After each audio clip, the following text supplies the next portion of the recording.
Aman ya? Brengsek nggak pemerintah hari ini dalam keadaan ekonomi? Oh, nggak, speechless. Mau agak speechless bang. Kita mulai dari situ dulu. Oke. Kita mulai dari situ dulu. Oke. Kali ini gua akan ngobrol bareng Alfikri Handesra atau bareng Fikri, seorang konten kreator yang ngomongin tentang pincol. Aman ya? Menurut lo gimana? Ya cukup kacau ya, ekonomi kita sekarang cukup kacau. Terus habis itu memang dengan keuangan yang memang ada di masyarakat ini memang cukup sangat mencekik ya. Karena angka pengangguran tinggi, terus habis itu juga ya kita gaji juga susah kan. Udah ngedapetin kerjanya susah, gajinya pun susah bang. Gitu. Ya itu nggak akan mencukupi untuk kebutuhan sehari-hari lah. Tapi apa yang lu lihat?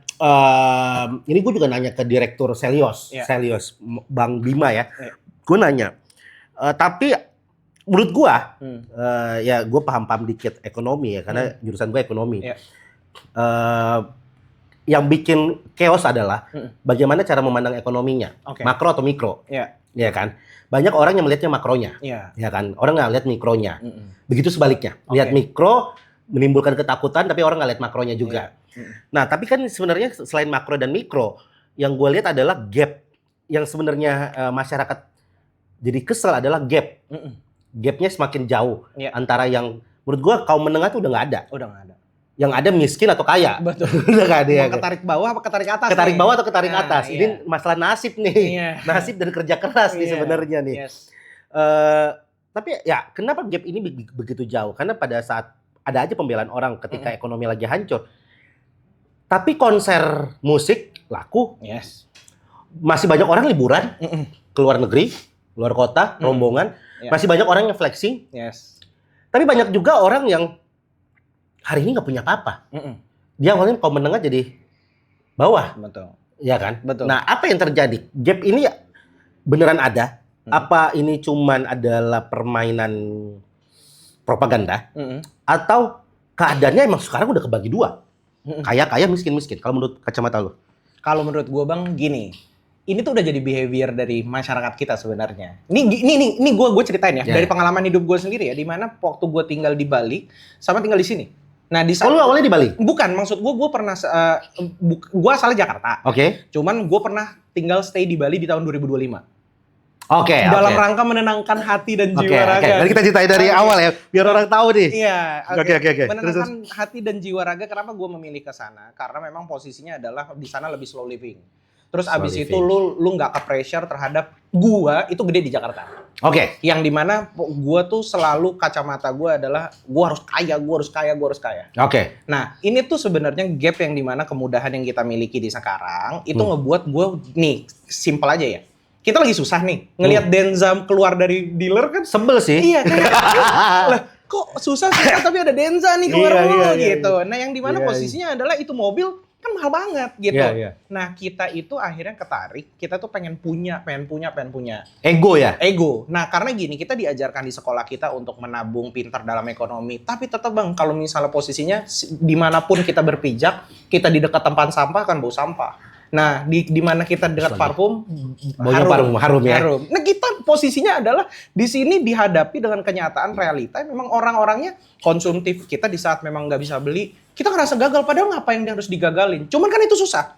Itu udah jadi naluri kita itu. Iya susah. Kayak kalau kita nggak punya, kayaknya kita manusia paling gagal. Padahal kita lebih gagal lagi kalau misalnya posisinya gini.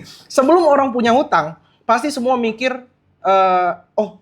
lebih baik gue punya hutang tapi gue hidup masih gini-gini aja daripada posisinya adalah nggak punya hutang tapi hidup gue terlalu kecil gitu.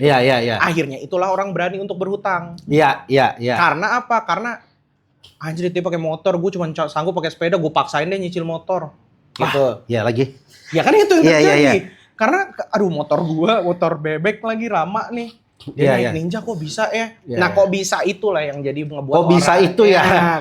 Malah jadi kok bisa. Dari awalnya kok bisa. Gitu. Jadi kalau misalnya dari gua, gap ini sekarang di posisi sekarang dan ke depan, menengah ini pasti ketarik. Harus pilih. Entah ke atas atau ke bawah. Tergantung tempat dia berpijak. Tergantung tempat dia berpijak dan sorry itu saya nih, di mana tempat dia berkubu. Iya sih benar. Berkubu. Benar sih. Nah, benar. Kalau misalnya posisinya sekarang memang amburadul, di masyarakat, di mana dia letak mendukungnya di mana. Gitu. Oke. Sebelum lebih jauh, jadi hari ini gue kedatangan nama lengkapnya Fikri Muhammad Ali Fikri Handesra. Oke. Fikri ini gue kenal kita dem-deman.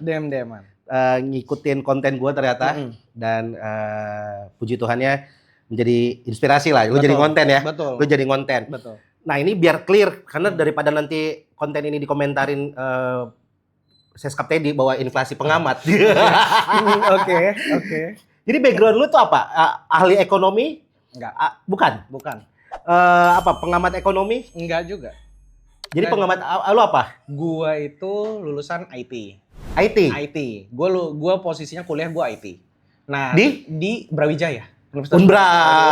Malang ya? Di Malang. Nah, terus gua memang background dari kecil ayah itu dagang di Tanah Abang. Oke, kita ngomongin background keluarga karena biar ini kadang-kadang yang menentukan juga. Jadi pola pikir orang terlihat. Kadang-kadang ada orang bilang, oh enak background keluarga lu begini. Betul. Ada juga yang menjual kesedihan.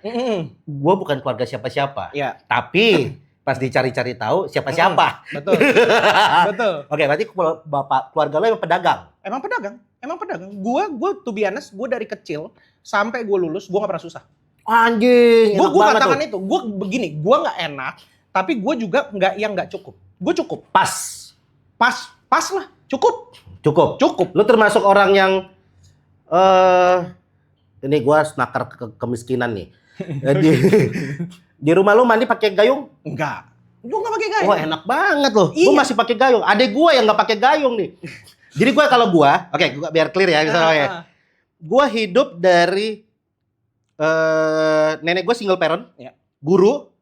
Jadi kalau ada yang bilang, lu nggak ngerasain sih hidup dibesarkan sama guru honorer. Nenek gue guru honorer. Oke, gajinya nggak seberapa. Besarin nyokap gue. Yang kecilnya untuk dapetin uang jajan, beli kulkas, itu harus jualan es. Oke. Ini valid, ada ibu asuh gue juga tuh di belakang tuh. Ini ibu asuh gue tuh, Gue tuh hidup lahir di kalau di waktu itu namanya losmen. Jadi yang masuk gang, ya motor bisa, mobil satu, tapi rumahnya himpit-himpitan. Yang hobinya tuh kebakaran tiap bulan. Hobi tempat itu kebakaran. Gue tuh sampai hari ini tahu bagaimana cara merescue diri dari kebakaran. Gue tahu tuh. Pokoknya kalau udah ada kebakaran atau apapun, masukin semua di atas spray ikat, kabur. Gue tahu tuh. Gue nggak punya WC di rumah. Jadi gue kalau buang air besar, ada kamar mandi bersama ya, kamar mandi bersama. Tapi gue tuh anak kecil bokernya tuh di got masuk gang. Beda sama adek gue. Adek gue tuh nyokap gue udah bisa ngontrak rumah yang lebih layak di komplek. Jadi lahir AC. Gue lahir paru-paru basah. Perbedaannya di situ. Jadi kalau dibilang lu lahir dari keluarga mana? Gue merasakan nyokap gue berjuang. Ya mungkin kalau ada adik gue ngerasain kayak lo sudah pas nih. Pas ya. Adik gue hari ini sekolah dikasih mobil, gue dikasih uang doang untuk naik angkot ya gitu tuh. Berarti lo juga kalau lo sudah pas nih. Udah pas. Yang nyokap kerja apa? Nyokap nggak kerja akhirnya. Tadinya kerja bantuin bokap kan. Sebenarnya nurun dari nyokap. Bokap itu ngerantau dari Riau. Nah nyokap itu dari Bukit Tinggi. Nah jadi ketemu ada Sumateranya, dagang-dagangnya. Iya, cuman gue lahir di Bekasi. Lah, lu Bekasi mana? Di ini. Aduh, namanya apa sih? Sekarang udah bukan di Bekasi tapi? Keranji. Gue di Galaksi Kalimalang. Oh, gue di Keranji. Tapi sekarang udah bukan? Bukan, gue di Kelapa Gading. Weh, taraf hidup udah naik bro. Di Kelapa Gading. Ya, terus. Posisinya kalau misalnya ditanya tadi kayak gue menyedihkan, malah gara-gara gue dari kecil, gue buka aja ya. Gue SD itu jajan gue gocap. Wah gila kaya sih lo. Sumpah lu kaya lo sih lo. Makanya gue nggak bisa bilang kaya karena gue posisinya anggapannya kalau misalnya di Al-Azhar tuh gue naik Al-Azhar. Sekolah Al-Azhar. Maaf banget nih gue. Al-Azhar mana? Al-Azhar Kelapa Gading. Al-Azhar Kelapa Gading fix. Ya, oke. Gue nggak ada merendahkan karena posisinya adalah gue anak pertama dan gue dimanja. Wah, gue pokoknya setiap hari itu les gue ada 3. Les? Iya, ada les 3. Udah fix udah bercukupan. Oke. Karena memang di zaman itu memang gue posisinya memang digedein benar-benar cuma untuk belajar. Gue SD 5 tahun, SMP 2 tahun, akselerasi. Gitu. Anjing. Gue nikah 22, umur 2 berapa udah ngalamin hutang. Jadi 27 sekarang gue tahun ini. Lu nikah 22? Nikah 22. Lu akselerasi nikah 22? Iya, gue akselerasi. Oke. Jadi semua hidup sampai umur 22 bisnis lu apa? Berbisnis dong lu? Berbisnis. Bisnis apa? Bantu orang tua. Apa? Di tekstil. Tekstil. Oke. Busana muslim di Tanah Abang. Punya toko Tanah Abang. Yang Oke. dimana posisinya di sekolah gue bener-bener malu karena bapak gue siapa, padahal gue hidup enak. Karena yang lainnya bapak pejabat. Lu malu karena bapak lu dagang, punya toko di Tanah Abang. Iya. Karena teman-teman lu pejabat. Betul. Karena zaman dulu kan kalau misalnya gue di situ gue yang paling malu. karena kita konsepnya memang posisinya dulu dapat uang memang 50.000, kalau nggak habis tuh kalau kata anak-anak yang lain dimaki. Jadi memang kita tuh habis makan beli mainan di depan pasti. Harus habis tuh 50.000. Harus habis. Gue inget banget, gue SD tuh nggak dapat uang jajan. Gue dikasih bekal. Iya. Naik sepeda. SMP sama gue masih naik sepeda. Uang jajan gue 10.000. Iya. SMA naik 15.000. Jadi 15.000. Jadi naik goceng. Oke. Mulai kelas 2, kelas 3 naik goceng lagi jadi 20.000. 20.000 gue. Iya. 20.000 naik angkot, beli makan 15.000. Ya pas lah. Iya. Maksudnya teman-teman gue lain bercukupan. Betul. Nah, untungnya gue masuk di satu sekolah di SMA-nya. SMA ini yang kemarin kalau lo ikutin kontennya Broron, itu yang digerebek sama Broron lah. Iya. Nah, ada tuh sekolah. Ya, tuh. Nah, di situ gue belajar bersyukur karena teman-teman gue waktu itu sekolah spesial. Ya. Sekolah spesial itu adalah sekolah yang subsidi silang. Ya. Jadi kalau di SMP gue punya duit 15.000, gue ngerasa paling miskin. Di sana 15.000 gue paling kaya. Oke. Gitu loh. Tapi 15.000 tetap. Yes. Nah, karena di sana ada yang nggak sama sekali. Iya. Nah, lu dua-dua, lu bangkrut di umur? Gua bangkrut itu berarti sekitar nggak 1 tahun setelah nikah lah, 24 mungkin, 24 maybe. 24 lu bangkrut dengan Nominal sampai hutang dikurang aset pokoknya 6 miliar lah. Nah, sebanyak itu. Utang 6 miliar. Nah ya hutang. Oke. Utangnya banyak lah. Oke. Kenapa tiba-tiba jadi seorang konten kreator? Hari ini, per hari ini utang lu lunas? Belum masih ada utang. Sekitar 2 miliaran. Sisa 2 miliar. Switching, gue penasaran nih sebelum kita bahas ekonomi tai anjing ini ya. Switching hidup lo di situ dong pasti. Banyak yang berubah. Sangat berubah. Gua to be honest, gue memang stres banget. Terus habis itu posisinya karena gue digedein dengan memang metode yang seperti itu, gue cuma ngerti belajar, tapi gue nggak ngerti yang namanya toughnya hidup seperti apa. Yang dimana gue minta, ya gue tambahin sedikit ya, ada supir kok gue waktu SD. Jadi posisinya gue sampai yang bener-bener adik gue kedua ketiga, nah ini malah kebalik nih. Gue anak pertama, nurun kedua lumayan cukup, yang ketiga akhirnya nggak cukup. Karena posisinya dagangnya menurun. Oh, bokap lu juga menurun? Memang menurun. Jadi gue dari umur 17 itu gue jadi udah beda ya konteksnya, beban di pundak sama membantu orang, beda. Ya.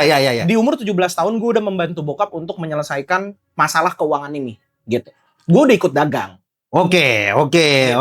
Dan gini loh, zaman Tanah Abang dulu tuh yang kebakaran setiap saat yang nggak tahu siapa yang bakar. Ya.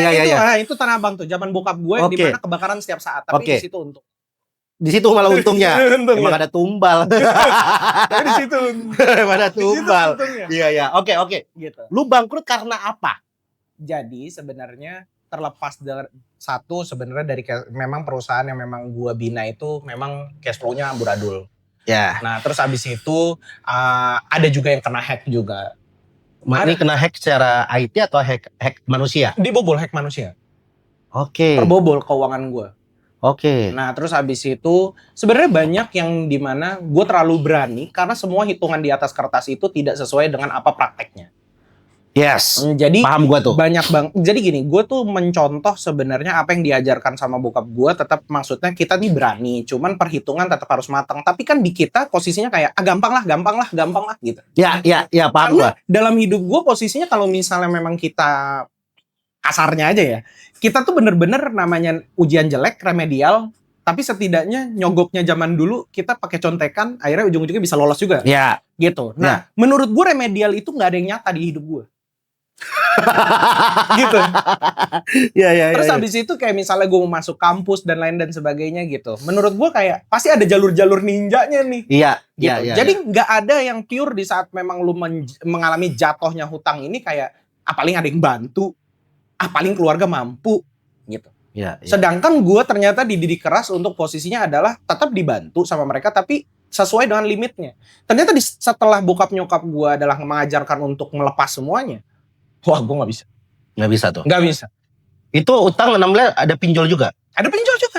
Total pinjolnya apa yang lain nih? Pinjolnya dulu kan dari 6 miliar? Pinjolnya itu sekitar 500 jutaan. 400 lah. Berapa? 200, 250? 450 lah. 450? Berapa aplikasi? Cuma dua. Oh, bunganya yang gede ya? Bunganya yang gede, oke. Bunganya yang gede. Switchingnya apa? Switching hidup lu apa? Sampai akhirnya, kan lu 2025, enggak, lu bisa-bisa aja 2025 masih ke Bali, tinggal di Bali lu. Punya utang 6 miliar lu. Nah, makanya kan ini kocak sih kalau menurut gue. Kan ini fase dimana sebenarnya kita kan jadi karena memang background gue dari lulus itu gue nggak pernah kerja, Bang. Yang dimana gue itu mengandalkan usaha gue, terus gue punya koneksi, dan gue ke Bali itu karena membantu partner juga. Oke. Jadi gue bekerja untuk partner gue yang memang gue ikut organisasi. Oke. Karena gue bener-bener gue ngelamar kerjaan, itu yang gue bingung ya. CV gue udah sebagus itu, menurut gue. Ya udah akselerasi sekarang. Udah akselerasi dan lain-lain. Nggak ada yang keterima? Boro-boro setiap hari pokoknya gue nungguin per 5 menit tuh dia ngupdate ibaratnya rekrutmen. Gue apply, gue ganti. Nggak ada Bang, satu pun. Ya, udah pakai CV yang ATS lah, apalah program, nggak ada, Bang. Nggak ada. Ya, lu enak juga, maksudnya bukan enak ya, nggak, sorry. Di umur 2, bangkrutnya 23, 24 ya. Betul. Gue bangkrut di usia 30-an. Yang dimana kayaknya CV gue udah gak berlaku. Jadi gue udah gak bisa, gue harus mengandalkan diri sendiri. Betul. Oke. Terus 2025 lu ke Bali bantu partner, berhasil? Gue kayak kutu loncat. Jadi gini. Gue menyelesaikan hutang itu benar-benar kayak kutu loncat. Gue melihat di mana ada uangnya. Kan banyak, Bang, hutang. Kita bergerak berdasarkan uangnya di mana. Gue gak mau munafik nih. Paham gue. Ini relate banget nih, 2 orang bangkrut nih. Maaf banget. Gue memang kalau misalnya lu lihat nih posisi CV gue akan memang pakem itu sampai gue usaha tuh berapa tahun. Setelah memang kerja cuman 1 bulan, 3 bulan. Karena memang gue melihat uangnya anjrit nggak lunas nih gitu. Nah, dan memang yang kalau misalnya pertanyaan lu, Bang, di mana titik gue itu switching? Keadaan bener. Udah nggak bisa pinjam lagi. Ya, itu nggak ada yang bantu lagi. Udah nggak ada yang bantu lagi. Semuanya ketutup. Dan untungnya gue belum mengenal pinjol-pinjol lainnya. Itu gue ngerasa beruntung banget. Kalau nggak mungkin gue akan tercemplung di situ lebih dalam. Oke. Nah, lu jadi konten kreator? Iya. Nah, kenapa bisa tiba-tiba jadi konten kreator? Karena jujur aja gue ngeliat kan konten kreator kayaknya enak. Iya. Kayaknya. Kan gue ngeliat awalnya kayaknya karena gue posisinya adalah gue ngojol. Abis itu lu sampai ngojol, Bang. Itu kan gak ada pelajaran dalam hidup gue. Gak ada pelajaran ngojol. Iya. Gak ada pelajaran dalam hidup gue. Tapi gini, secara realita, dari kita ibaratnya buka rekrutmen 1000 rekrutmen, gua ngelamar 1 aja nggak ada yang keterima dengan gaji sama-sama ojol, mending gua ngojol. Karena kuliah gua juga sempat pernah ngojol. Kuliah waktu zaman ojol itu masih di Brantas, waktu di Malang gua bener-bener jauh, gua jemput orang karena kalau misalnya dekat. Tapi kan masih kaya waktu itu lo. Apa? Waktu kuliah. Kan bantu ayah buat ngelunasin utang. Ayah lu udah kena utang duluan. Jadi udah. Nih bokap kena utang, abis itu lu juga kena utang. Iya. Jadi memang kalau misalnya bokap itu karena hijrah, jadi mau anti riba lah. Iya. Kalau gua posisinya adalah jadi cara gua menyelesaikan hutang itu posisinya adalah gua belajar dari 17 tahun. Oke. Tapi gua nggak mau sampai bunuh diri, karena gua masih ada di otak gua ya paling yang mati bokap gue. Kasarnya gitu masih gitu mikirnya. Ya, karena posisinya adalah oke, gue harus ngelindungin bokap gue harus berjuang, tapi gue nggak bantu. Oke. Dan itu terornya nggak ke gue. Oke, pada saat lu yang diteror, itulah baru gue ngerasa kenapa bokap gue bisa ngediem terus di kamar, gue tahu rasanya. Iya. Kenapa kalau misalnya anak-anaknya bilang, ayo dong bangkit gitu, ayo bisa, tapi posisinya Gak bisa. Emang nggak bisa. Badan itu semakin kena tekanan, mental, lari ke pikiran, badan malah denial buat bergerak. Iya. Badan akan nolak dia untuk gerak. Pengen istirahat aja. Iya. Gitu. Itu yang terjadi. Iya. Nah itu yang terjadi sama gue, yang dimana gue harus banting tulang. Itu benar-benar waktu zaman posisinya adalah gue sulit. Gue nggak pernah gue narik ojol. Temen gue sendiri bang di belakang. Waduh. Itu sepanjang jalan gue cuman posisinya adalah gue nangis karena posisinya adalah kayak salam dulu, kita pernah nangis di motor. Iya, bener-bener posisinya adalah gue nangis karena anjrit. Padahal kagak ada yang salah dengan ngojol. Iya, nggak ada yang salah sebenarnya. Salah karena pendapatannya kalau misalnya ibaratnya disandingkan dengan orang kerja gaji UMR ya dalam tanda kutip ya, sama aja. Oke. Ngojol. Nah, lu switching dari Abis itu lo memutuskan kayaknya nih konten kreator nih. Demi apapun gue buta banget, gue nggak tahu cara monetize-nya. Gue cuman yang dimana selama ini gue itu main di balik layar, gue ngegerakin uang dan sebagainya. Pokoknya gue mainin gimana prospek bisnis dan lain-lain. Itu yang gue suka. Nah tapi di saat gue muncul di depan layar itu benar-benar karena gue tuh udah buntu. Kayaknya gue harus nge-gain income lagi. Kayaknya bisa deh endorse. Lu berpikirnya gitu? Gue cuman berpikir kayaknya endorse enak deh. Endorse enak, oke. Akhirnya gue coba, ternyata kategori konten gue agak red flag. Jadi sampai detik ini gak ada brand masuk. Keuangan kan? Keuangan. Harusnya banyak dong. Iya, tapi kan posisinya gue kan hutang. Menghajar ya? Doang. Iya, gue lebih menguliti lah. Menguliti ya? Menguliti. Ya sama sih, ketika banyak yang bilang jadi konten kreator politik pasti banyak duitnya juga nggak ada brand yang masuk. Betul. Kalau bisa dipilih, kita pengennya brand masuk. Brand masuk. Lebih enak. Betul. Ya kan tekanannya nggak ada, kayak gue nggak ada beban yang harus diteriakin buzzer, segala macam. Mending joget-joget promoin kecantikan. Betul. Gitu, oke. Kenapa lu memilih keuangan pada waktu itu? Karena keadaan. Maksudnya lu tahu nih apa yang lu hadapin. Karena gini, gue bercerita terkait dengan fakta lapangan dan cerita hidup gue. Jadi gue dengan lantang, tapi gue tidak menguliti. Gini, gue dari dulu itu kayak usaha daging, gue dari dropshipping. Gue mencari market dulu. Gue tahu marketnya di mana. Lu peka dengan market ya? Peka dengan market. Oke, lu tipe yang peka sama market. Yes. Gue akan pikirkan hilir dulu, baru gue akan main hulu dulu. Hulu dulu, baru hilirnya nanti gue pikirin belakangan. Ya sama. Jadi gue selalu mencari market dulu. Marketnya ketemu gitu. Nah yang dimana dulu jajan daging sendiri itu posisinya kebentuk di saat posisinya gue melihat eranya tren makan all you can eat.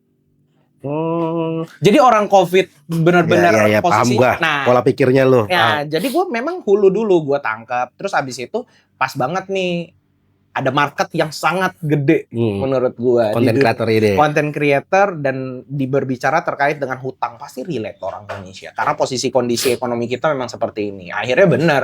Gue publish sekali, gue ceritain kehidupan gua 2 kali, 3 kali. Tanpa gua marketing. Ini pertanyaan pribadi ya kalau gue ya. Gimana caranya lu berpikir bahwa gue menceritakan, gue ngonten tentang keuangan aja. Sedangkan lu nya masih terlilit dengan utang. Nah. Ini sebenarnya sangat menarik ya. Karena gue tuh sempet di titik yang pada saat gue bangkrut, gue nggak mau bahas politik lagi. Karena gue berpikir bahwa sebenarnya tidak menguntungkan apa-apa. Tapi ternyata market gue sudah di sana. Gue perlu effort dengan keadaan ekonomi. Gue nggak punya banyak waktu untuk switching. Oke ya. Nggak punya waktu untuk switching ke arah lain. Akhirnya gue lanjutin politik. Tapi gue memang kepikiran untuk membahas ekonomi. Ya dengan apa yang gue alamin. Tapi ada kepikiran itu. Lah ketika gue bahas ekonomi dengan keadaan yang belum beres, wajar nggak sih gue bahas itu? Gue pengen nanya lo itu.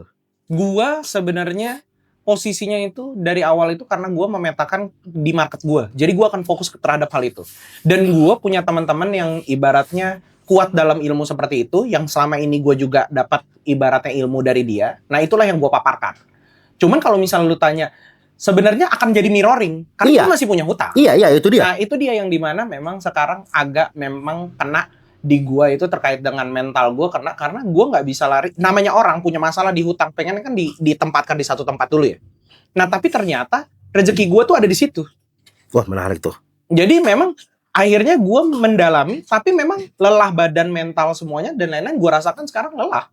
Capek ya? Capek Capek banget ya? Karena setiap saat lu mirroring. Gue setiap saat menerima telepon yang dimana orang mau bunuh diri, nangis. Dan itu pernah kita alamin. Dan itu kita lagi alami. Ya, oke. Oke, sebelum gue lanjut ke yang lebih dalam, apa yang gue pengen bahas hari ini, ya gue juga pengen share. Sebenarnya gue dari kemarin tuh nyari momen dimana gue bisa menceritakan ini, secara belak-belakan ya. Dan menurut gue ya ini ngobrol sama lu adalah momen yang pas. Jadi banyak orang yang nggak tahu hari ini. Gue yang tadi gue cerita, gue tuh bangkrut 2025. Oke. Bangkrut 2025 tepatnya di bulan Februari tahun lalu. Jadi gue menjalani sebuah media politik, ya pasti orang-orang yang ngikutin gue tahu media politiknya apa. Gue mengalami, gue nggak mau nyalain siapa-siapa. Intinya adalah gue mengambil keputusan-keputusan pada saat memimpin media tersebut dengan niat, dengan tidak ada mensrea. Tapi harus gue lakukan. Kebijakan-kebijakan yang menurut gue itu cara menyelamatkan. Tapi gue tidak didukung dengan perputaran bisnis yang lancar. Dengan hambatan-hambatan ya bermain di media politik ternyata nggak segampang itu. Ya, jadi gue punya karyawan cukup banyak, sekitar 20-30 orang. Karena pada waktu itu gue nggak bisa tegas juga. Harusnya satu orang bisa mengerjakan 2-3, ya kan, yang berhubungan. Tapi ini satu pos satu orang, nggak terlalu mubazir, mubazir gajinya. Akhirnya nggak ketolong. Gue pakai duit pribadi, duit nyokap malah, terus gue pinjol untuk bayar gaji. Gue bayar gaji sampai akhirnya nggak ketolong di bulan Februari pada saat mau Lebaran. THR nggak ketolong dong. Harus bayar gaji sekian, THR sekian. Akhirnya gue memutuskan pada waktu itu menjual saham gue, bukan menjual, memberikan saham gue. Kalau menjual kan gue dapat duit. Benar. Memberikan saham gue untuk ke PT, untuk PT gue nggak tahu. Yang gue tahu adalah dijual ke orang lain. Akhirnya dapat duit, membayar gaji. Di sana gue mengerti point of view jadi karyawan dan menjadi pemimpin. Gue ngerti karyawan menuntut hak, sedangkan perusahaan punya beban sendiri. Yang menurut gue ini harus disinergikan dari undang-undang nantinya. Karena kalau kita bicara hak dan kewajiban, ini nggak ketemu sebenarnya menurut gue hari ini. Gue bangkrut habis di bulan Februari. Gue sampai akhirnya memutuskan untuk keluar dari rumah. Gue tinggal di saudara tiri gue. Gue keluar dari kenyamanan gue lah intinya. Jadi gue ada rumah, itu rumah nyokap gue keluar, gue tinggal di, jadi gue kembali ke asal gue. Dimana yang gue cerita dari kecil, gue tinggal di gang kecil segala macam, naik motor, gue tinggal di sana. Di sanalah gue banyak merenung, ya kan. Makan tuh benar-benar dipikirin, gue cuma punya uang sekian, makannya gimana, ya kan. Kalau bisa ini sekali makan nggak apa-apa, gak mahal tapi kenyang seharian. Ya gue mikir itu, kemana-mana biasa mobil, naik motor, minjem, ya kan. Biasa keluar rumah seger, ini gang bau tai kucing, ya kan. Tidur sekamar isinya 10 orang, karena dia bentuknya kayak asrama gitulah. Dan nggak ada yang nyari. Ya kan, ketika kita di bawah, kita bisa tahu siapa yang baik ketika dia nemenin, ya kan. Nggak ada. Kenceng ya, kenceng ya. Ngerasain ya. Ngerasain ya. Sampai akhirnya, nah di sini gue belajar nih, ini menarik juga. Ketika ada rezeki datang, kita harus uji, ini rezeki atau ujian. Ya kan. Nah, karena pada waktu di bulan April gue dapat rezeki, gue nggak uji lagi bahwa ini apakah rezeki apa ujian. Gue bablas, ajar tuh dengan pengen membantu teman gue, bikin event, flop juga, flop, gagal membaca data dan lain-lain. Jadi utang belum beres, nimbun utang lagi. Kurang lebih utang gue sama pinjol-pinjol itu 2M. 2M, stres banget. Sampai udah mulai ada lagi pemasukan, ini gerak terus kan, gerak. Yang gue tahu adalah kreatif dan konten. Ya gue konten, tapi gue tahu konten ini nggak bakal dapat duit. Akhirnya tapi gue punya kreativitas yang akhirnya gue bantu orang bikin narasi, gue ikut orang untuk ngembalin mental gue. Ada namanya gue anggap abang gue lah, Mas Ibnu, dia ngasih gue ruang untuk jadi host podcast tanpa gue nggak minta duit sekalipun. gue pengen belajar nge-host. Iya. Gitu, gue pengen belajar nge-host. Podcastnya pun podcast ini tinju. Iya. Ada namanya The Fighters. The Fighters. Pas banget. The Fighters ya pas banget nih. Gue nge-host. Gue belajar nge-host segala macem. Duit investasi gue buat bikin event itu gagal dan utangnya ke bawah. Ternyata yang gue dapat juga adalah satu. Ya tadi ketika ada rezeki kita harus ujian apa. Itu emang rezeki. Kita harus lebih tegas, lebih teliti lagi, membaca peluang, membaca data, sama hidup sih. Mungkin gue nggak tahu ya. Kalau bokap lu kan bahasanya hijrah ya. Ada momen di akhir tahun dengan gini, ketika ada orang punya duit, kadang-kadang lupa juga. Jadi udah di bawah, punya duit dikit, ngelunjak. Bener kan? Bener. Menurut gue ini mental orang Indonesia nih. Bener. Ya kan? Bener. Lu kerjanya belum seberapa, dapat rezeki, langsung pengen cicil mobil. Rasa balas dendamnya tinggi. Gua emang benar, harta tatah wanita. Jadi pada saat gue dapat duit, ini kenapa gue pengen ngomongin ini clear? Karena biar nggak jadi beban. Sebenarnya ketika lu ngonten itu kan lu merilis kan. Jangan sampai ada yang kebawa nih. Karena ujian dari hutang yang memang non-agunan, kita ngomongnya kan non-agunan nih pinjol. Sekarang posisinya gue udah menyerahkan semuanya nih. Lu mau neror, gue sekarang ngonten. Betul. Posisinya gue punya utang terus kenapa? Yes. Gue udah punya teman, punya rekan. Ya. Udah, biarkan orang menilai sendiri. Gue ternyata tetap punya ilmu, tapi memang ketutup dengan utang gue. Ya. Bener. Makanya ini gue juga seneng banget hari ini bisa ngonten sama lo nih, podcast. Akhirnya gue bisa cerita. Jadi pas udah mulai adalah dikit-dikit rezeki, goblok nih. Harta tatah wanita, ya kan? Mulai dapat harta, mulai dapat tata, goblok di wanita nih, ya kan? Ampe pasangan gue stres mampus segala macem karena dapat duit dikit, mabok. Dapat duit dikit, malah ke cewek, segala macam. Itu bulan Oktober. Jadi masih dalam keadaan punya utang, melakukan kebodohan. Sampai di situ titik dimana orang-orang yang sekitar gue terdekat akhirnya nasihatin gue, dan disitulah mengubah pola pikir gue drastis. Ada dua. Gue takut, ini simple banget. Gue takut gue miskin. Dan kalau nyokap gue meninggal, kan gue Kristen ya? Ini lucu sih. Gue takut gak bisa beliin peti mati nyokap gue. Walaupun gue takut tahu, mungkin nyokap gue hari ini udah punya duit buat kematiannya. Betul. Tapi gue takut gak bisa beli peti mati nyokap gue. Harus pada saat nyokap gue mati, gue ribut sama adik-adik gue, nih siapa yang biayain kematiannya. Dan menurut gue itu hal yang paling miris ketika seorang anak gak bisa berbakti terakhir untuk orang tuanya, gak bisa ngelakuin. Gue takut gak bisa beli peti mati nyokap gue. Yang kedua adalah gue takut gue mati gak ada yang datang. Selain gue punya utang ya, tapi karena kegoblokan gue yang gue lakuin. Dari itu dua, gue cuma pengen hidup satu, damai. Itu yang mengubah dari Oktober sampai hari ini. Ya akhirnya mana yang baik gue lanjutin, mana yang enggak gue sisihkan.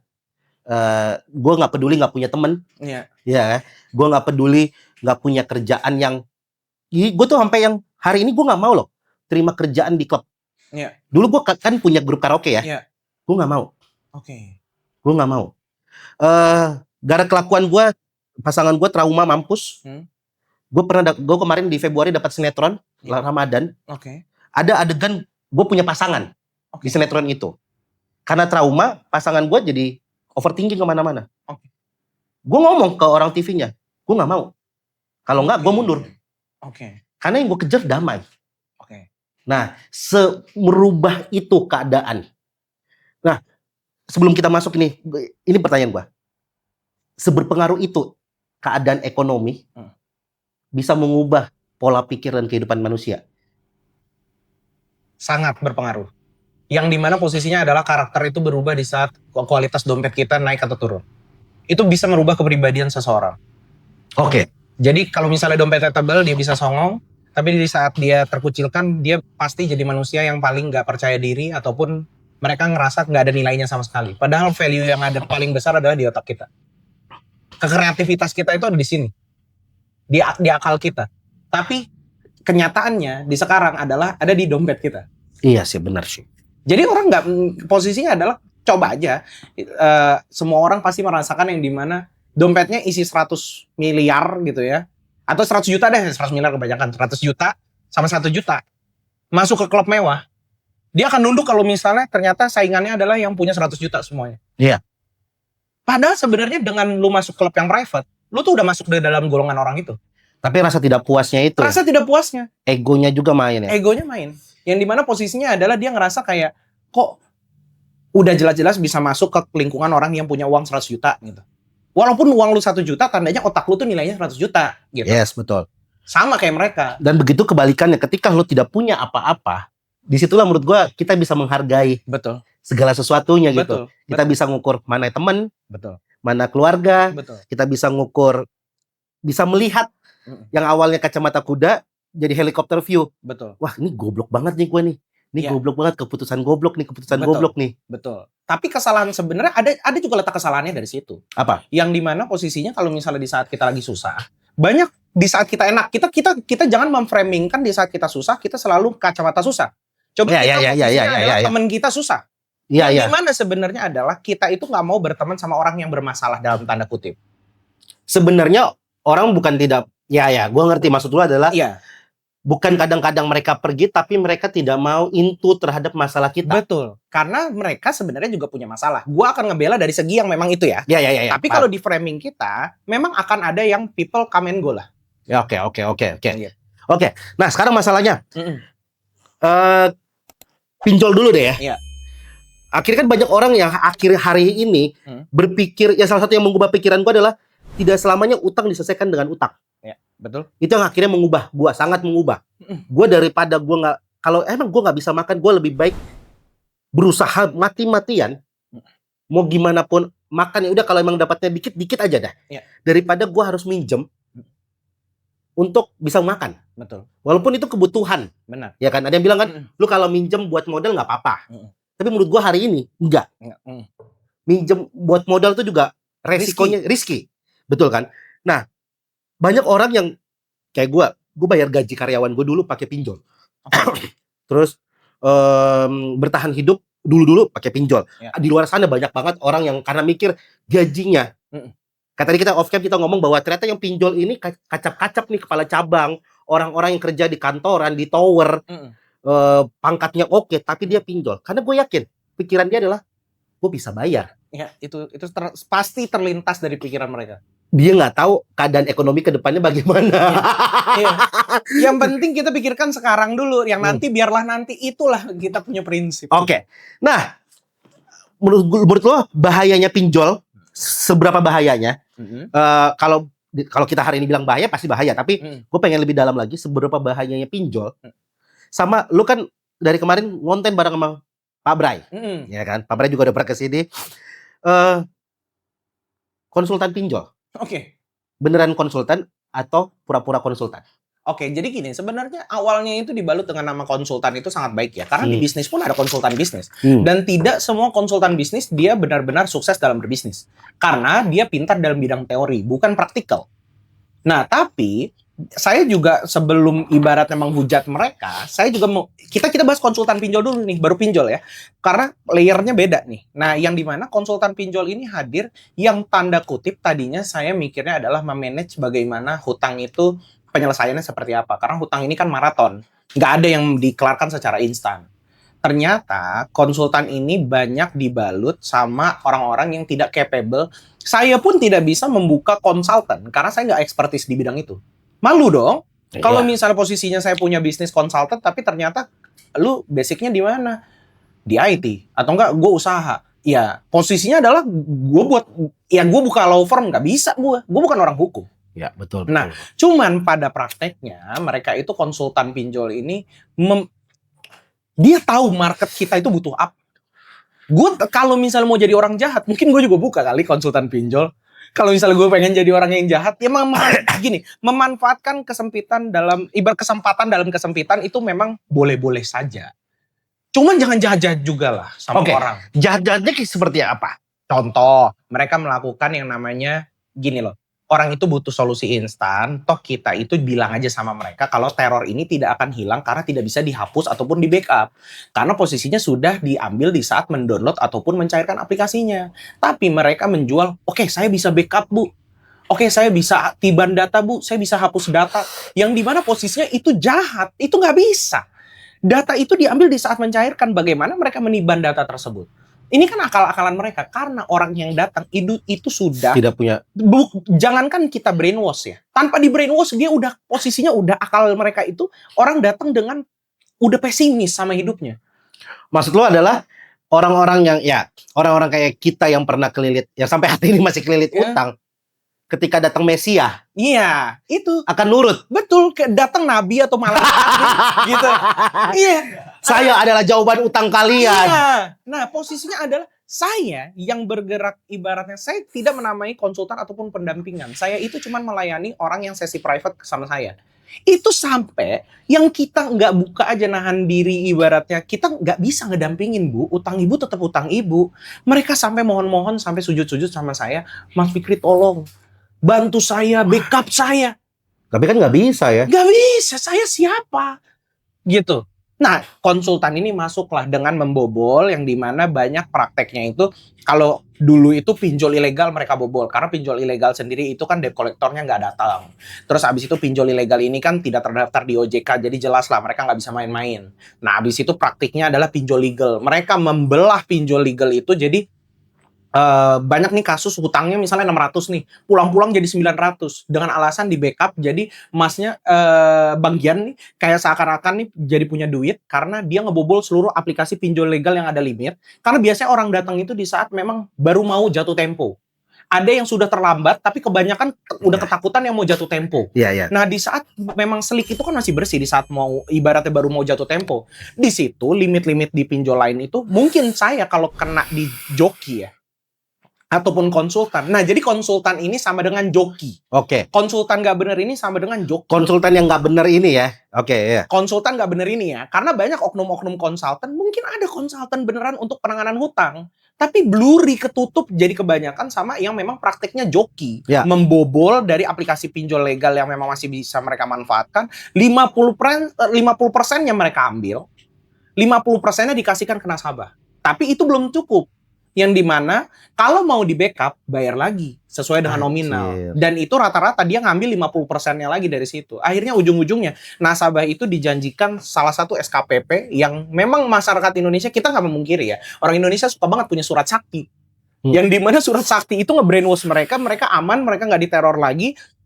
Padahal dari konsultan ini udah ibaratnya 86 nih sama di lapangan ya. Di lapangan. Iya. Sama penagih-penagih. Iya, gue tuh hampir gue cerita tadi kan, gue pernah datang ke salah satu konsultan itu. Iya. Yang membuat gue, tapi lucu ya, gue terselamatkan. Gue tidak jadi pakai konsultan itu karena semua pinjol gue udah jatuh tempo, udah lewat malah, kan nggak bisa. Akhirnya kan gue kena merah lah, slik gue merah kan, BI checking gue merah kan, nggak bisa meres yang lain. Di situ gue akhirnya nggak pakai. Sama yang kedua, oh ya udah, berarti yang bisa nyelesain cuma gue doang nih. Betul. Ya kan? Oke. Sebenarnya kan kalau yang gue lihat pinjol-pinjol ini kan adalah masalah mental. Emang sekejam itu ya pinjol itu. Sekejam itu karena gini, kalau yang dikejar mental kan? Dikejar mental karena di zaman orang tua kita itu posisinya adalah ini tuh kita mengulangi fase yang sama di saat memang orang gali lubang tutup lubang di kartu kredit. Tapi zamannya sekarang pinjol. Dan lebih mudah. Kemudahan itu ada di tangan. Yang dimana pinjol itu memberikan kemudahan kayak judi online. Oke. Jadi judol tidak akan merambah kalau misalnya tidak ada bisa diakses dari HP, dari internet. Oke. Gitu. Itulah pinjol gambarannya. Terus pinjol ini juga sebenarnya dikatakan sebenarnya kemudahan. Iya, saya akui kemudahan dan membantu.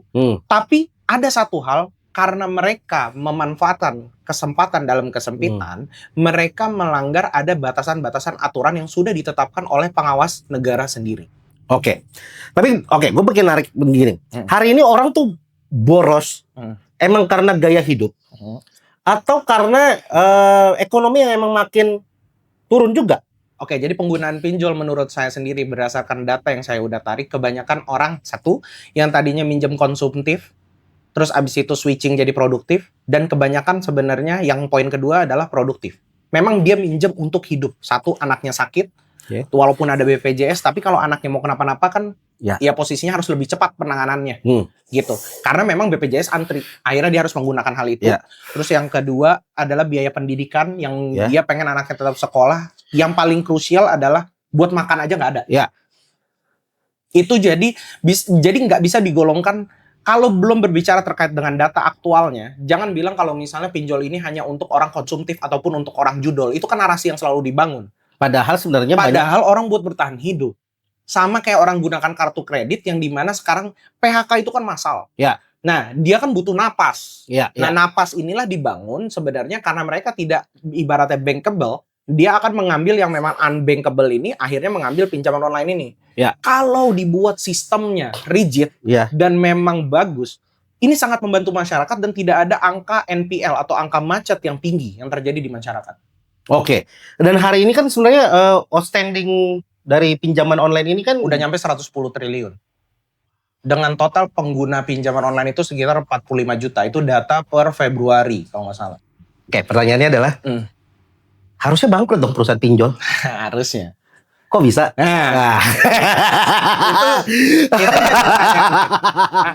Kalau sekarang aja sudah 1/6, analoginya adalah kalau misalnya Bang Gia nemuin 6 orang di depan muka, pasti ada satu yang pinjol. Yes, betul. Analoginya seperti itu. Nah, sesuatu yang buruk, pertumbuhannya akan agresif. Kita lihat tahun depan, akan berapa angkanya? Karena setiap tahun itu pertumbuhannya gila. Sampai di 110 triliun ini pertumbuhannya yang berdasarkan saya baca ya, itu 25% pertumbuhannya dari tahun sebelumnya. Nah, apa yang membuat perusahaan pinjol ini tetap, berarti kan duit keluar kan? Betul. Orang nggak bisa bayar. Ada yang namanya asuransi katanya. Betul. Pinjol itu sebenarnya punya asuransi. Jadi ketika orang nggak bayar, sebenarnya sudah diganti. Oke. Tapi kan pasti nggak sejumlah itu juga. Betul. Ya kan, pasti. Betul. Nah, yang membuat dia tetap stay, masih ada. Anggaplah gue punya duit 1 M. Terus gue nggak usah pakai pinjol deh. Gue buka jasa pinjaman uang deh ke orang-orang. Satu orang 200, 5, 3 macet. Pasti kan duit gue jadi berkurang nih. Betul. Betul. Mungkin gue nggak bisa lanjut nih. Betul. Minjemin orang lagi. Betul. Tapi kok ini bisa? Benar. Apakah regulasi atau sudah ada permainan lain di belakangnya? Betul, karena gini, sebenarnya kan nggak mungkin juga dong kalau misalnya mereka kerjasama udah tahu angka tingkat macetnya tinggi, terus habis itu mereka dengan semena-mena menggunakan asuransi itu, asuransi juga rusak dong, ganti terus, ganti terus karena angka bayarnya. Nah makanya mereka eskalasi gini, mereka men-shifting semuanya. Kenapa nggak bangkrut? Karena total peminjamnya kan banyak bagian, yang dimana sebenarnya masih ada orang-orang yang takut terhadap teror yang memang mereka buat. Itu yang dana masuk. Jadi kan kalau di bisnis sendiri ada cross selling. Jadi data untuk meng-cross sellingkan ini memang masih banyak benefit yang masuk. Gitu. Dan posisinya adalah gini, terlepas dalam tanda kutip ya, pertanyaannya lebih ke arah kalau misalnya indikasi A, B, C, D itu pasti ada. Karena ya kita ngelihat dong secara nyata nggak bangkrut loh. Gitu. Dan saya tidak ada yang namanya kalau misalnya orang mau menggerak, ibaratnya buat gerakan bubarkan pinjol, kayaknya menurut saya nggak akan bubar ya. Kita lihat kasus kemarin lah yang terjadi gitu, tidak akan bubar selama posisinya adalah ini. Gini, kalau misalnya memang pinjol mau bubar atau misalnya mau hilang, ini posisinya biarkan waktu yang berbicara. Kalau saya bilang seperti itu. Bisa nggak ada satu saat negara membuat regulasi memutihkan pinjol ini, utang pinjol rakyat? Karena ini kan domino nih efeknya. Membatasi itu wajib, regulator wajib sekarang membatasi dan mengawasi yang dimana cara penilaian kreditnya. Jadi gini, yang lucunya adalah regulator itu sudah membatasi maksimal satu orang pinjam itu maksimal 3 aplikasi. Membatasi ya? Membatasi. Tapi posisinya kenyataannya di realitanya orang itu pada punya rata-rata 15 sampai 20 aplikasi. Ngakalin ya. Karena gali lubang tutup lubang seperti itu. Tapi kan maksudnya ketika emang keadaan ekonominya berantakan hari ini ya, secara terjadi penurunan ekonomi secara global. akhirnya kan mau segimana, apalagi orang sudah punya utang ratusan juta. Iya. Oke. Gue yakin dari misalnya 10 orang punya utang hari ini, nggak semuanya bisa cepat menyelesaikannya. Iya. Bahkan mungkin ada yang tidak bisa menyelesaikannya karena taraf hidupnya dia nggak bisa breakthrough lah. Iya. Oke. Tapi kan itu jadi efek domino juga untuk negara. Pasti. Akhirnya kan perputaran uang di masyarakat macet. Tidak ada potensi bahwa negara menanggulanginya. Karena kan jadi bisa efek ke negara juga. Karena ini tuh ladang basah. Yang dimana posisinya gini loh. Mereka kan posisinya jadi gini, banyak sesuai dengan regulasi itu bunganya 0,3% sampai 0,4% per hari. Nah, tapi biaya layanan mereka itu kan besar banget. Yang dimana perjanjian pinjamannya adalah di atas perjanjian yang udah diawasi oleh regulator. Oke. Jadi perjanjian pinjaman kastanya di atas dari perjanjian regulator ataupun peraturan regulator. Dan itu yang menjadi lahan basah di situ ya. Lahan basah di situ. Dan pemiliknya sendiri bukan main-main, itu dia. Jadi mau gimana? Mau gimana kita menghilangkan hal tersebut, tapi pemiliknya itu bukan main-main. Bahkan ya gimana cara menghilangkan kalau pemiliknya adalah yang pembuat regulator. Izin. Tapi oke, gue tarik dulu. Dulu orang pakai kartu kredit, hari ini orang pakai pinjol. Sebenarnya bagaimana? Gue pengen nanya gini, pinjol itu bisa nggak sih berdampak positif sebenarnya? Bisa. Asalkan benar-benar mereka mengincar bunga saja.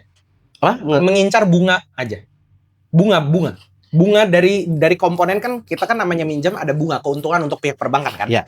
Nah, masalahnya pinjol ini aim-nya itu ke bunga dan denda, dan semakin orang gagal bayar, disitulah mereka semakin senang. Tapi kalau ke kitanya sendiri, masyarakat, dengan adanya pinjol, sebenarnya bisa nggak pinjol ini dijadikan hal yang positif? Bisa. Untuk masyarakat? Bisa. Asalkan dia benar-benar mengincar, mainnya adalah dengan bunganya. Bagi hasil buat mereka itu kita bayarkan dengan bunganya, yang dimana bunganya memang sesuai dengan aturan regulasi, terus pembayarannya skemanya adalah teratur, sesuai dengan apa yang perbankan sudah lakukan. Karena di perbankan aja orang kecekek loh kartu kredit. Betul.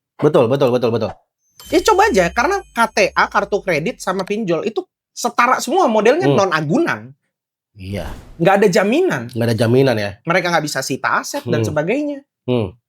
Mereka hanya bisa melakukan ibaratnya by checking buruk, abis itu mendorong mental orang drop. Gitu. Tapi kalau terregulasi, sangat bisa.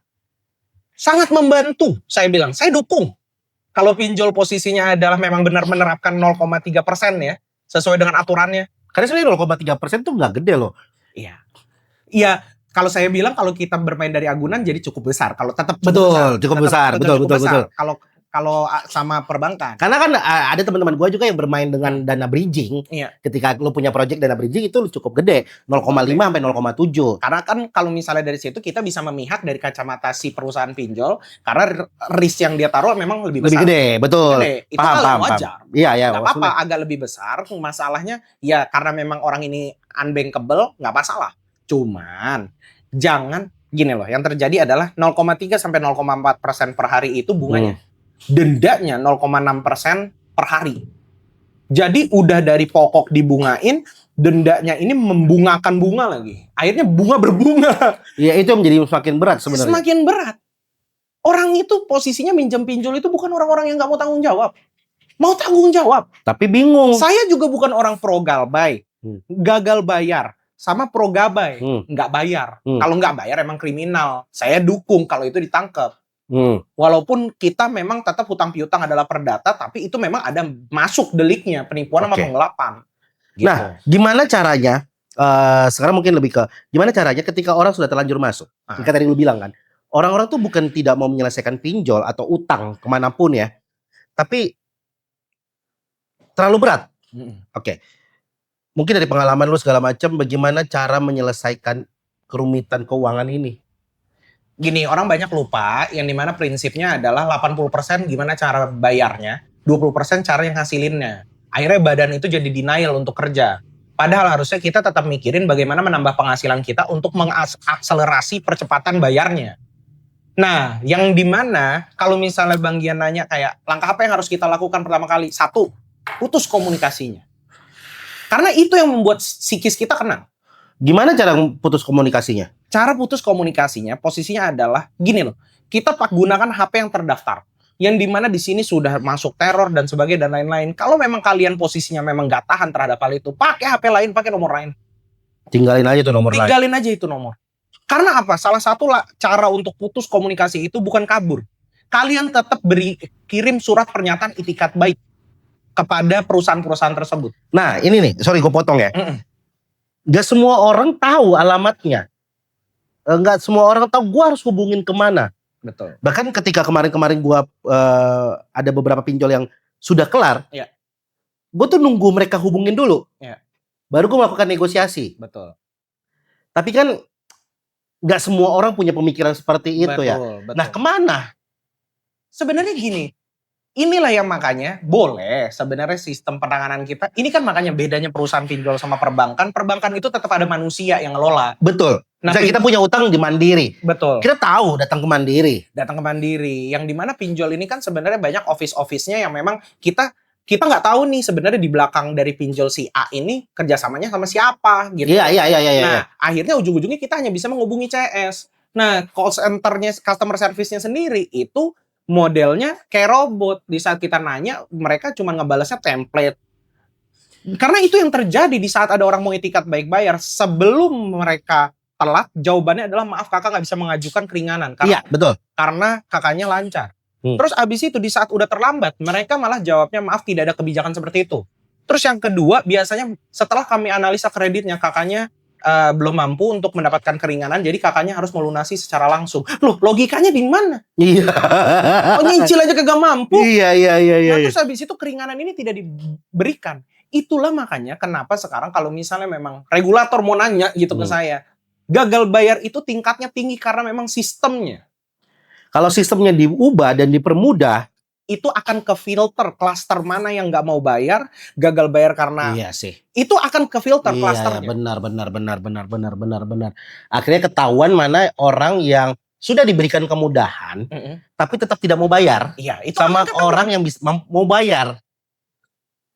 Betul. Oke, kalau dari pemerintahnya harus dibuat regulasi untuk mempermudah orang menyelesaikan pinjaman ini. Betul. Nah, dari kitanya adalah putus komunikasi satu. Oke, terus selain putus komunikasi, fokus untuk mencari penghasilan. Udah, lupakan sementara dulu. Memang susah. Kalau saya punya prinsip adalah di saat kita mau keluar, kita mau jalan, tinggalkan semua permasalahan kita itu di tong sampah, tutup dulu, kita jalan.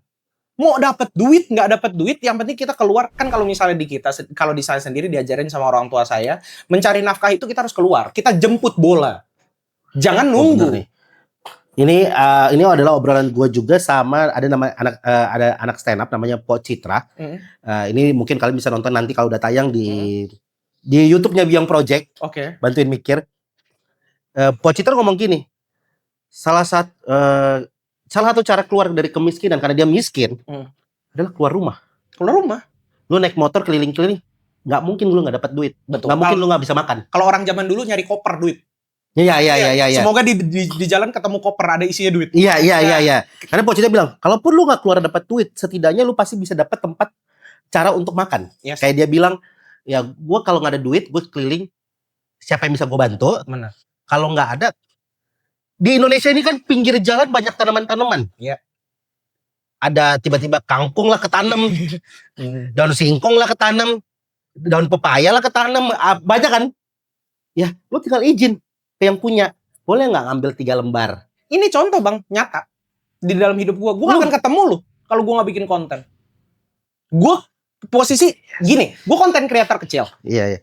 Dengan memberanikan diri, memang gue ngelihat karya lu, gue nge-DM, nggak semua orang lakuin kan? Masih ada egonya. Iya sih. Iya benar. Itu pun yang gue lakuin. Iya. Untuk bikin podcast ini, kan gue bilang, gue juga banyak kan belakang layar.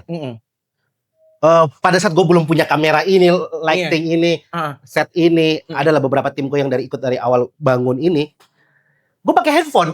Iya. Handphone meja doang, kualitas seadanya, tapi mulai dulu. Terus pada saat gue mulai jalan podcast, lu DM gue pun melakukan hal yang sama. Gue DM beberapa orang, nurunin ego.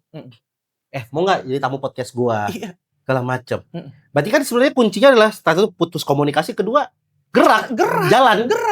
Apa aja di depan mata tuh banyak. Tapi pertanyaannya sekarang gini deh, hutang di pinjaman online ini 500 juta gitu. Pendapatan lu 2 juta, mau kita obrak-abrik tuh pendapatan juga nggak akan bisa lunasin utang. Oke, mungkin gue pakai point of view masyarakat ya. Ya gimana, yang paling sulit adalah bagaimana mengekspan atau mungkin bahasanya kalau di financial plan adalah kan sebenarnya kan perbanyak kantong. Ya. Nah, orang tuh bingung memperbanyak kantong nih gimana?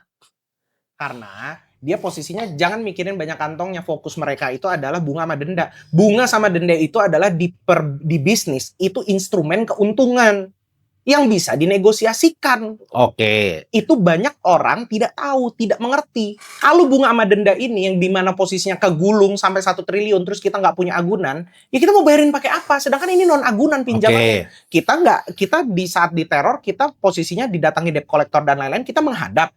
Di mana letak kita nggak itikat baiknya? Kan kita cuma menyampaikan, maaf Pak, saya belum ada duitnya. Saya saat ini sedang berjuang dan sebagainya. Udah, dia mau marah-marah, mau maki-maki dan sebagainya. Udah, anggap aja makian itu jangan masukin langsung ke dalam pikiran kita. Ini kenapa saya itu agak terbalik ya. Bukan menyudutkan kacamata masyarakat. Saya pro sama masyarakat.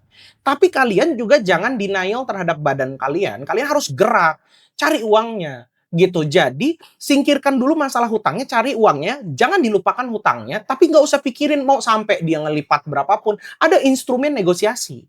Itu yang bisa dipakai nantinya. Itu bisa dipakai nantinya. Nah, kan tadi gue bilang, ketika gajinya cuma 2 juta, dari satu ini 2 juta. Kalau dia punya utang 100 juta kan butuh cukup waktu yang lama. Betul.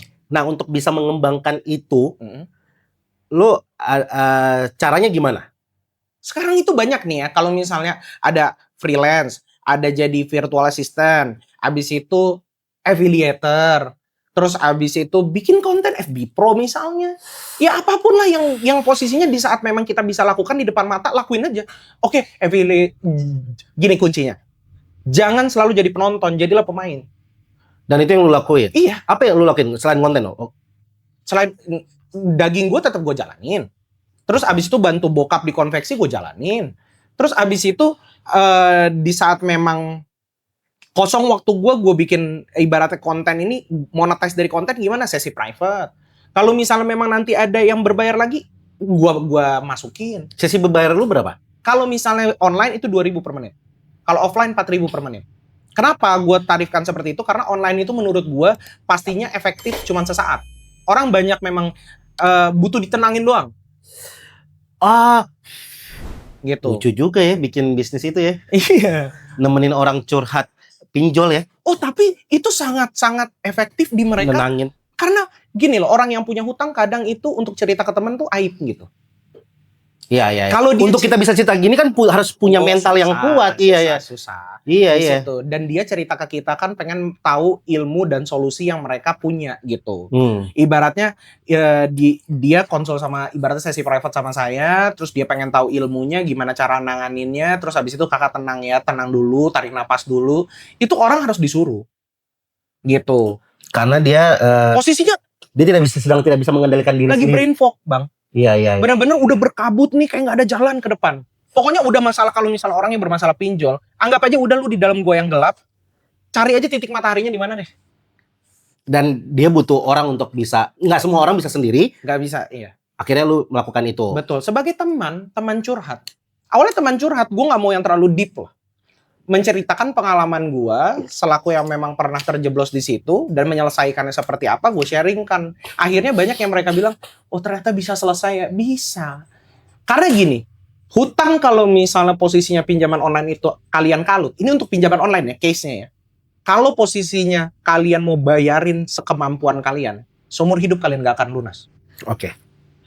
Berbeda dengan hutang lain, yang dimana bisa di stop bunganya, ada peraturannya. Sudah ada regulasinya. Sudah ada regulasinya ketat dan memang benar ditaati. Oke. Nah, mungkin gue lebih ke regulasi ya. Regulasi apa aja yang menurut lo harus ada, harus diubah dan harus ada untuk bisa membantu masyarakat hari-hari ini? Pertama, skema pembayaran. Oke. Skema pembayaran. Ini kita ngomongin pinjol atau apa? Pinjol. Oke. Skema pembayaran. Pinjol itu sekarang banyak banget menerapkan nih ya, pinjam 3 juta, pinjamnya selama 3 bulan. Posisinya di 14 hari pertama, Bang Gian suruh bayar 2,8-an. Sisanya bulan 2 dan bulan 3 itu cuman perintilan. Jadi Bang Gian pinjam 3 bulan apa pinjam 14 hari? 14 hari. Siapa yang bisa muterin uangnya 14 hari? Kita aja gajian sebulan sekali. Udah pasti mereka kejeblos. Nggak masuk logikanya. Regulasi itu yang harus dibenahi. 7 hari sampai 14 hari. Skema pembayaran dulu deh. Sebelum kita ngomongin terkait dengan... Kalau yang kedua poinnya selain skema pembayaran, biaya layanan kalian itu tolonglah. Jangan posisinya, udah sampai tolonglah nih. Kita minta tolong lah. Iya. Kalau kita mengkritik doang memang gak ditanggepin, kita minta tolong. Yang dimana posisinya bunga kalian itu memang tertera 0,3 sampai 0,4. Tapi ditambah biaya layanan kalian, pinjamnya 10 juta, ngembalinnya 17 juta, 18 juta. Itu 80% bos bunganya. Gila kali. Ini oke, itu yang harus dibantu oleh pemerintah ya. Iya. Bunga yang kredit modal kerja kur aja 6%, 7%. Masa ini 80 100 ya? Sampai 100% ya. Bulan? Iya. Gila kali. Udah nyari 100% kalau di total terus bayarnya 3 juta terus abis itu 14 hari udah diteror 2,8. Kalau dibayarin itu ditambahin limitnya. Nah, terus profil resiko tolong lah orang Indonesia itu nggak bisa diberikan namanya saya orang yang cukup setuju yang dimana di Indonesia dalam tanda kutip ya ganja tidak dilegalkan. Oke. Karena sudah pasti nanti salah gunanya. Oke. Gue tarik besarnya adalah gue termasuk orang yang setuju hari ini perubahan apapun yang terjadi kita belum siap. Ya betul. Lebih ke situ gue. Gue ngomong bahwa hari ini kita tuh berada di mental yang standar ganda. Belum siap lah untuk suatu hal yang perubahan yang radikal tuh belum siap. Betul. Kita kan kaget. Kayak gue ada satu podcast gue ditanya kalau hari ini tiba-tiba pemerintah menjadi malaikat, apa yang terjadi? Gue bilang chaos. Kalau hari ini terjadi, hari ini terjadi harus kalau gue tuh termasuk orang yang percaya bahwa perubahan bisa terjadi ketika sistemnya berubah, tapi kulturnya juga berubah. Betul. Ada masa transisi. Dan gak bisa hanya dilempar bahwa kita bisa berubah ketika sistemnya diperketat. Oke? Dan tadi kita bahas regulasi. Mau pemerintah bikin regulasi segimanapun, tapi daya borosnya kita tinggi banget, tetap bakal kejeblos. Betul. Oke kan? Impulsifnya masih ada, itu bakal kejeblos. Begitu juga dibalik. Impulsifnya nggak ada, tapi regulasinya tidak diatur, tetap bisa jeblos. Karena kita kan berpikir, gue akan pakai pinjaman ini untuk modal, tapi kita nggak sadar bunganya 100% dan kita tidak siap dengan keadaan ekonomi. Betul. Makanya harus berubah beriringan tuh kalau menurut gue. Karena hari ini, yang tadi gue bilang gitu, ya semuanya akan jadi nggak make sense. Gitu. Kita punya duit sedikit pun, kalau kita impulsif habis. Betul. Tidak punya duit, cari pertolongan dengan pinjol kayak gitu. Betul. Nah, bisa nggak bagaimana cara perubahan sistem dan kultur ini bisa dijalin bareng-bareng hari ini? Kata lu bilang regulasi tuh, diubah. Kalau untuk kitanya? Harus gini, kitanya tuh nggak bisa menahan diri, Bang. Harusnya posisinya tuh memang regulatornya punya taring dan tegas. Udah itu udah mutlak. Itu udah mutlak. Karena regulator ini ya sekarang gini deh posisinya UFC yang dimana posisinya ditandingin sampai mati gitu. Gak ada wasit kan gimana? Setiap pertandingan yang ditandemkan, sekarang kan ditandemkan kita sama perusahaan sama masyarakat. Ada wasit di tengah-tengahnya.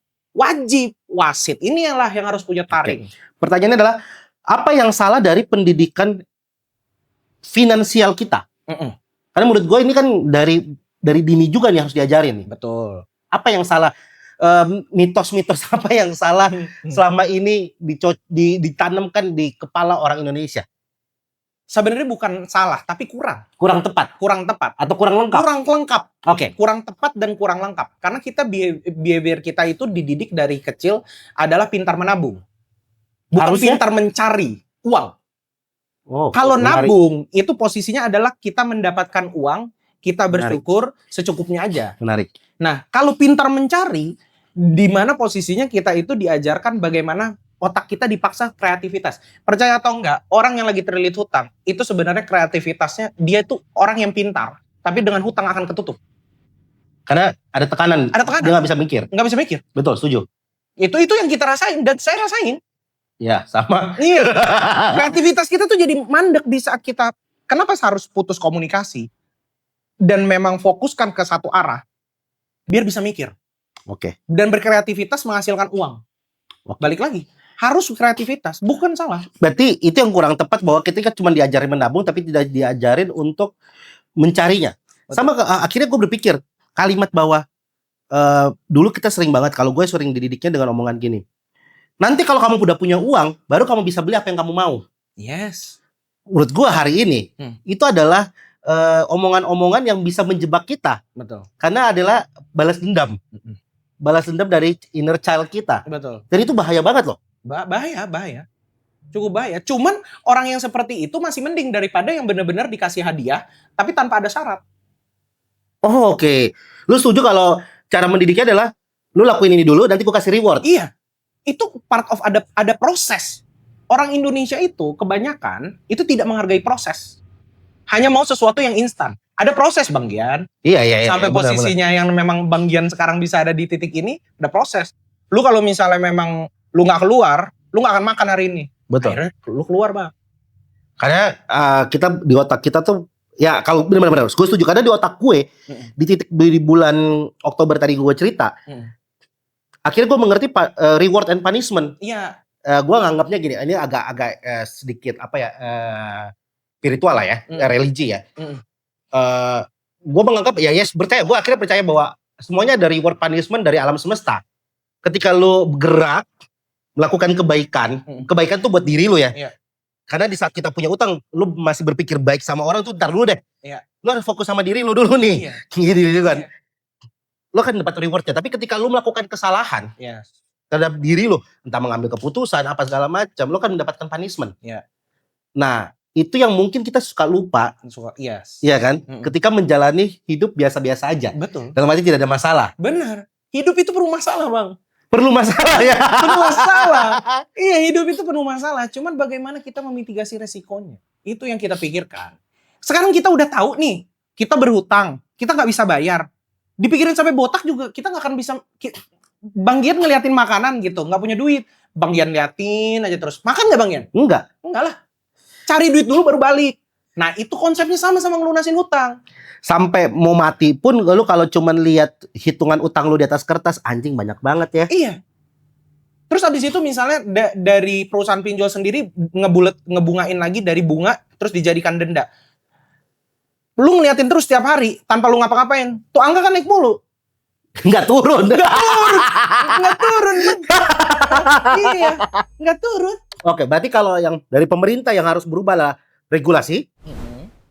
Kalau dari manusianya, dari masyarakatnya adalah belajar untuk bisa bergerak, mencari. Yes, mencari. Kuncinya adalah cari penghasilan sebanyak-banyaknya.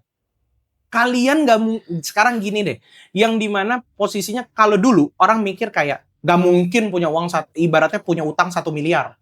Yang dimana gaji lu under 10. Sekarang mungkin. Iya. Karena apa? Karena terjebak dalam sistem. Dan gue yakin hari ini juga mungkin lu punya utang sampai 1 M. Tapi lu juga mungkin punya uang lebih dari 1 M. Di era hari ini. Iya. Di era dimana sebenarnya lu jalan keluar. Lu bisa ngelakuin apa aja hari ini. Iya. Ya dengan kemudahan digital sebenarnya. Betul. Mungkin bahasanya gini. Kalau lu bisa terjebak dengan digital, berutang karena digital, harusnya lu bisa mendapatkan keuntungan dari digital. Harusnya. Kalau sistemnya benar. Masalah sistemnya ngejebak, Bang. Iya. Nggak mungkin. Iya. Orang kalau misalnya naik gaji itu kan dari kerjaan sebelumnya 5 juta, naik ke 7 juta, scale up 10. Sekarang gaji 200 juta. Anggaplah misalnya ini kita gaji manajer deh 20 juta gitu ya. 20 juta berarti 50%-nya 10 juta. 10 juta itulah dialokasikan ke hutang. Itu udah nggak sehat banget sebenarnya. Dia cuma hidup dari 10 juta sisanya. 10 juta ini dialokasikan ke hutang. Kalau hutangnya 200 juta berarti kan dia harus nyicil 20 bulan. Iya. 2 tahun. 2 tahun. Itu udah gaji Kita kan bukan di luar yang gajinya ratusan juta. Iya. Itu beda cerita. Kalau yang ratusan juta mungkin mainnya ke perbankan. Tapi ternyata realitanya sekarang dengan ada kemudahan ini, yang seperti Bang Gian tadi bilang, ada juga yang punya uang seperti itu karena dalam bisnis kita konsepnya kan cash is king. Kita gunain aja kredit yang bisa kita putar. Tapi yang dimana kita bisa memutarkan aset tersebut jadi memang produktif. Jadi produktif, bukan konsumtif. Bukan konsumtif. Yang tadi saya maksud adalah dari konsumtif, shifting jadi produktif. Contoh kamera. Ya. Dia beli dulu tapi nggak tahu maksudnya apa. Itu kan konsumtif. Lu nggak usah denial. Kalau misalnya itu posisinya lu beli karena lu pengen dulu. Nah, sebenarnya tanpa kamera lu bisa minjem kan? Iya. Kalau lu mau gerak gitu. Iya. Banyak excuse-nya gitu. Banyak excuse-nya. Nah, karena gini, gue salah satu orang itu kadang perlu kita jadi orang yang pro, kadang cons juga. Iya sih. Biar ditampar gitu, biar maju. Ya. Orang tuh nggak bisa maju kadang-kadang karena tidak ditampar dengan realita, ditampar dengan punishment, Betul. ditampar dengan keadaan. Betul. Sekarang ya gini lah, kalau misalnya kita kasarnya ngomongnya, jaminan dari pinjaman online yang non-agunan itu hanya slik sama mental. Nah, Wah, menarik tuh. Nah, yang jaminannya adalah mental kita ya. Mental kita itu adalah rakyat Indonesia itu bisa mudah diserang dari rasa malu. Iya. Nah, dia takut. Sekarang gini deh, oke. Kalau lu nggak punya temen, lu bener-bener nggak punya duit. Kita ngonten nggak ada temennya. Iya. Itu sekarang banyak kan orang mulai speak up kayak saya terlilit pinjol, terlilit judol dan sebagainya. Ya udah speak up aja. Gitu. Atau enggak misalnya dia ngelakuin apa? Ya kalau misalnya memang dia ngelakuin dengan tulus, kan enggak juga kayak memang ada beberapa perusahaan dan udah banyak perusahaan yang menerapkan kalau diterima ini Slik gaji slik checking, B checking. Nah, cuman kan ada beberapa perusahaan yang belum menggunakan hal tersebut dan nanti perusahaan juga saya memang sedang lagi menyuarakan ke perusahaan-perusahaan itu, tolong maksudnya dilihat dari integriti dia juga. Bukan hanya dari utang. Bukan dari utang. Saya mengerti resiko dari perusahaan itu besar. Saya nggak menyalahkan perusahaan juga. Betul. Karena setuju. posisinya orang lagi bermasalah, takutnya ada indikasi-indikasi yang lebih besar lah. Ya. Nah, jadi saya juga tidak bisa ibaratnya mengcounter dari perusahaan. Lu salah, enggak juga. Tapi kasihlah ruang. Ini sama kayak teman-teman kita yang memang disabilitas. Ya. Yang dimana jangan memandang seperti itu. Betul, mereka punya mimpi, mereka punya ibaratnya itikat baik selama kinerjanya bagus. Dan selama dia memang membuktikan kalau dia capable di bidang itu, dengan distraksi hutang yang lain-lain, tolong dipertahankan. Ya, termasuk juga kita juga gini, ketika lu berada di posisi yang berhutang, ya, di posisi berhutang ya, menurut gua gini, pasti ada perusahaan yang tidak bisa terima lu, dan tapi lu harus legowo. Ya. Lu harus sadar bahwa itu adalah resikonya. Betul. Jadi dari sisi kita juga harus menerima itu dulu tuh. Betul. Jangan tidak menerima hal itu. Sama juga ketika orang jadi nggak percaya sama lu. Iya. Gue tuh berada di fase orang nggak percaya sama gue tahun lalu. Karena kan ya pasti ya tanpa gue mengurangi rasa hormat ke orang-orang lain. Kalau gue di titik yang wajar orang nggak percaya sama gue. Gue punya utang pinjol. Ya. Orang punya cerita. Orang kan punya hak untuk menceritakan kita apapun, baik maupun buruk, ya kan. Jadi ya legowoin aja. Tapi gue yakin kalau gue pribadi waktu itu gue yakin kesempatan itu tetap masih ada. Masih. Dan tinggal mencari orang yang mau memberikan kesempatan dan pakailah kesempatan itu sebaik-baiknya. Betul. Atau ketika ada orang yang mungkin awalnya kecewa sama lu, terus membuka hati sedikit untuk memberikan ruang ke lu, jangan diulangin lagi. Betul. Jadi ya yang pertama adalah mental kita sadar hari ini kita di posisi apa dulu. Betul. Berdamailah sama diri sendiri. Berdamailah dengan diri sendiri. Itu yang susah. Iya. Nggak punya teman, mati. Nggak punya duit, mati. Ya semua pikirannya udah mati aja. Sedangkan posisinya nih kita masih punya akal yang paling mahal dari Tuhan. Menarik. Gitu. Itu yang orang suka lupa. Jangan posisinya adalah langsung memutuskan kalau misalnya kayak, oke, gue nggak bisa kemana-mana. Bisa. Ditolak satu nggak mungkin, ibaratnya 100 nggak ada yang keterima satu gitu. Lakuin apa yang bisa dilakuin. Kalau misalnya udah dilakukan, evaluasi. Orang lupa evaluasi lagi, fokus lagi terhadap bagaimana mengembangkan ibaratnya penghasilannya. Evaluasi, oke, kayaknya cara ini salah, yuk coba jalur ini. Itu banyak orang sukses ngomong dia setelah gagal, yang dimana dia jatuh, jangan lupa bangun. Tapi bangun itu dengan evaluasi. Dengan evaluasi, bukan jatuh bangun ke masalah yang sama lagi. Itu mah namanya lagi rolling, Bang. Penemu lampu pun bisa nemuin lampu di percobaan ke 100. Karena di 99 itu dia gagal, dia evaluasi. Betul. Bukan ketika, wah gagal nih. Besok dengan hal yang sama, dia konekin lagi, wah masih gagal. Ya sampai 2000 nggak nyala tuh lampu. Sama kayak kasusnya pendiri McD. Kalau misalnya dia terjerat pinjol, kan sekarang angka terbanyak itu 18 sampai 34 tahun. Iya. Anggapannya nih pendiri McD, posisinya adalah terjerat pinjol hutang. Semua pembisnis kakap itu punya hutang. Bedanya bukan pinjol. Iya. Nah, dia baru sukses itu di umur 40-an. Iya, sama kayak KFC ya.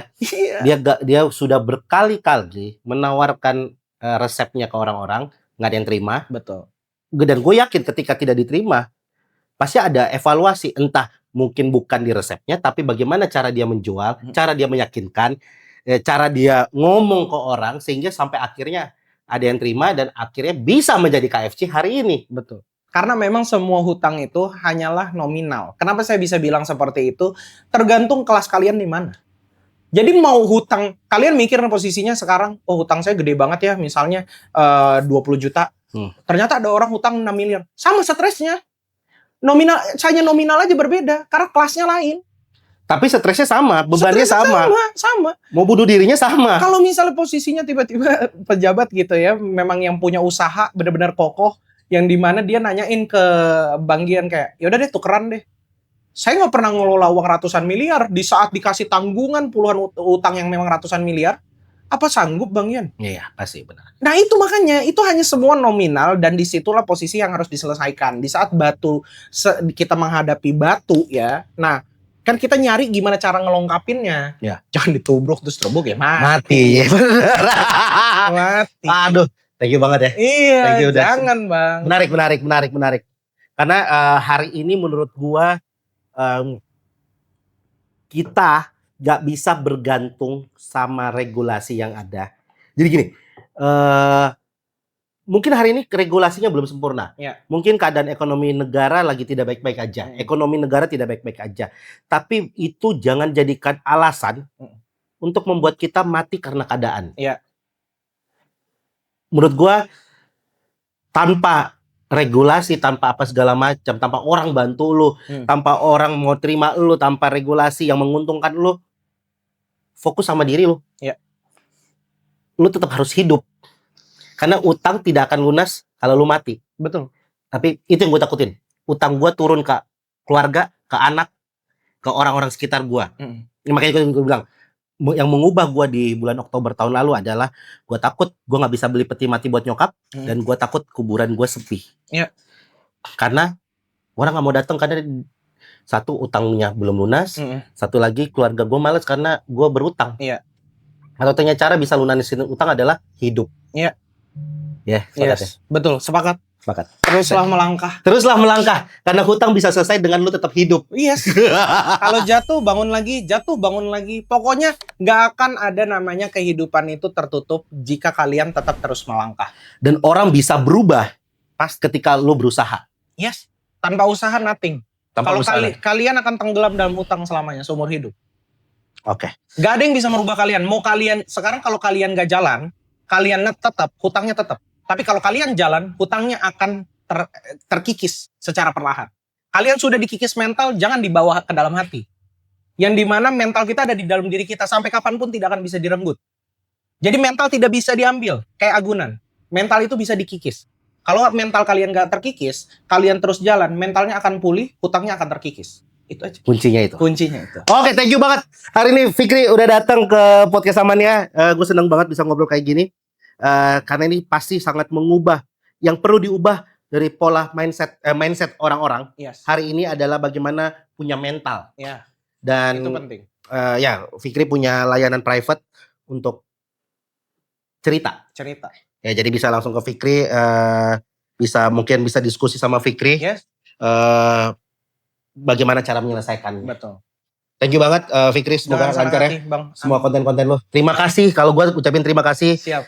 Menjadikan orang-orang kayak apa? DM kayak lu jujur adalah DM yang membuat gue yakin gue harus tetap hidup. Iya. Jadi DM lu yang lu DM ke gue bahwa lu terinspirasi, itu menjadi bahan bakar gue bahwa ternyata hidup gue masih berfungsi buat orang dan membuat gue jadi yakin bahwa gue tetap harus hidup. Iya.